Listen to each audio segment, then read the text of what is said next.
Kolhapur ZP मोठा भावावरून मिठाचा खडा पडण्याची शक्यता. कोल्हापूर जिल्हा परिषदेमध्ये महायुतीची सत्ता आली असली तरी अध्यक्षपदावरून तसेच विविध समित्यांच्या वाटपावरून महायुतीमध्ये मिठाचा खडा पडणार का अशी चर्चा रंगली आहे. कोल्हापूर जिल्हा परिषदेमध्ये राष्ट्रवादी काँग्रेस सर्वात मोठा पक्ष ठरला आहे.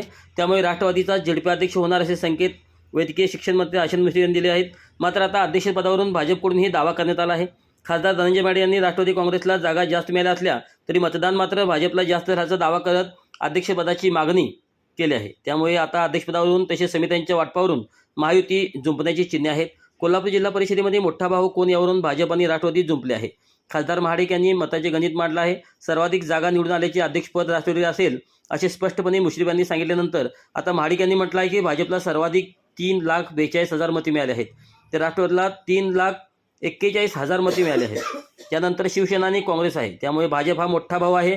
जिल्ह्यातील जनतेनं भाजपवर विश्वास ठेवला आहे. महायुती म्हणून आम्ही एकत्र बसणार आहोत, तर आम्हाला देखील अध्यक्षपद आणि समित्या मिळाल्या पाहिजेत असे महाडिक यांनी नमूद केले.